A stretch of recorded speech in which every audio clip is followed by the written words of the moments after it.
प्रधानमंत्री जी बंगाल में रैली कर रहे थे, कूच बिहार में और हावड़ा में।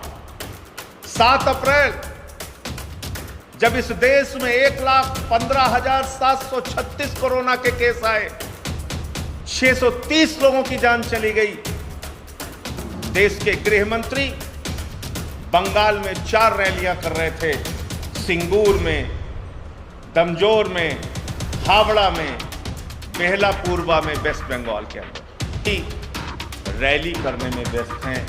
बंगाल के अंदर देश को आइसोलेशन में छोड़कर देश के प्रधानमंत्री जो लोगों से कहते हैं जान है तो जहान है, देश के प्रधानमंत्री जो कहते हैं तुम भी मास्क लगाओ खुद बचो और मैं भी मास्क लगाऊं अपने आप को भी बचाऊं और तुम्हें भी बचाऊं, जो लोग दूसरों को मास्क पहनने की, देश की जनता को मास्क पहनने की सलाह देते हैं, वो खुद कोरोना के नियमों की धज्जियां उड़ा रहे हैं, रैली पर रैली कर रहे हैं, चुनाव पे चुनाव वोट मांगने की होड़ में लगे हुए हैं।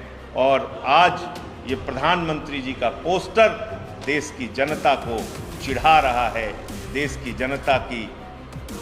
की जनता का मजाक उड़ा रहा है।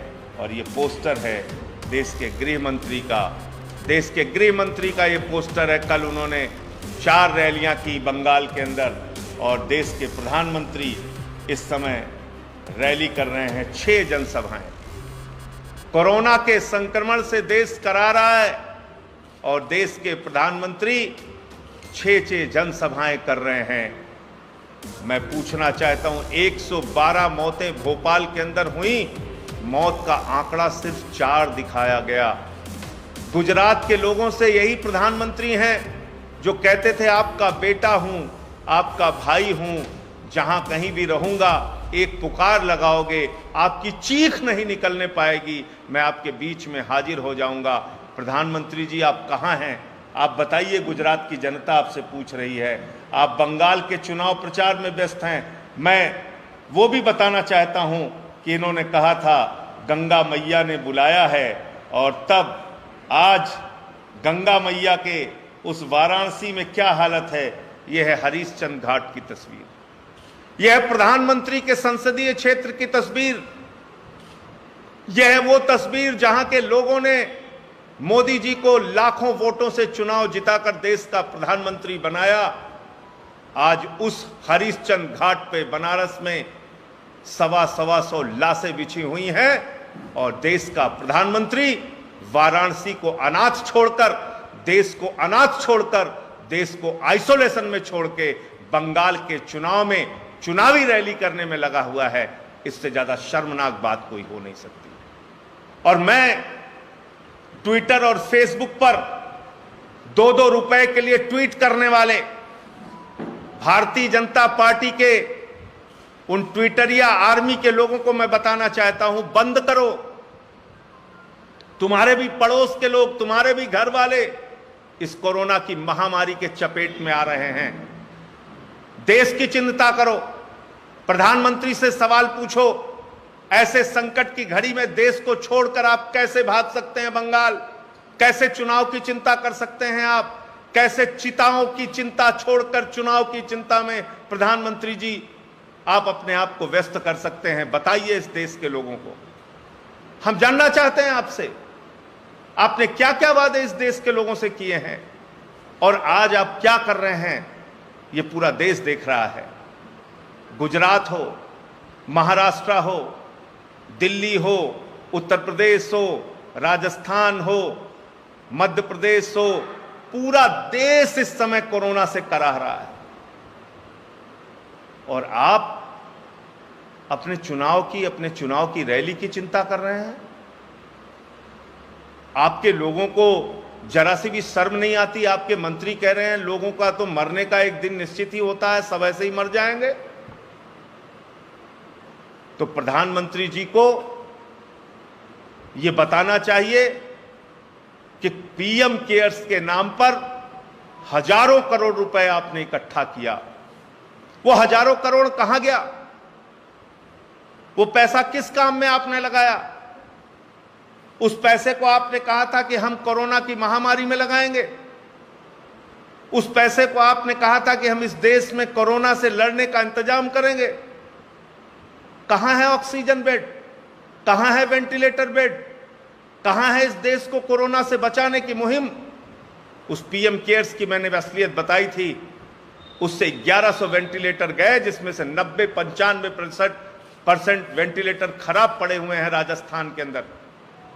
पीएम केयर्स में जो पैसा इस देश की जनता ने आपको दिया, बड़े बड़े पूंजीपतियों से आपने लिया, चीन की कंपनियों से आपने लिया, उस पैसे में भी दलाली और भ्रष्टाचार हुआ, वो पैसा भी भ्रष्टाचार की भेंट चढ़ गया।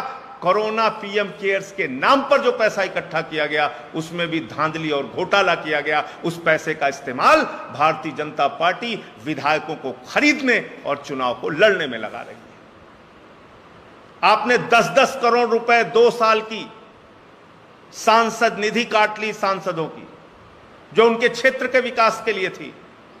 वो 10-10 करोड़ रुपए कहां खर्च किया प्रधानमंत्री जी आपने? 8,000 करोड़ रुपए का हवाई जहाज खरीद लेते हैं आप अपने लिए, लेकिन इस देश की जनता के लिए एक ऑक्सीजन का सिलेंडर और वेंटिलेटर उसके लिए नसीब नहीं है। उसके लिए कोरोना की एक छोटी सी गोली नसीब नहीं है, उसके लिए एक बेड का इंतजाम नहीं है। और देश का प्रधानमंत्री जो इतनी बड़ी बड़ी बातें करता, अपने आप को गंगा मैया का बेटा, अपने आप को गुजरात का बेटा, अपने आप को देश का बेटा, अपने आप को मां भारती का बेटा, वो मां भारती का बेटा कहां है? हजारों लोगों को मरता हुआ छोड़ के, देश को मरता हुआ छोड़ के बंगाल के चुनाव में व्यस्त है। आज देश आपसे सवाल पूछ रहा है प्रधानमंत्री जी, आपने 6 करोड़ वैक्सीन 84 देशों को क्यों बांट दी ऐसे समय में जब देश की जनता मर रही है?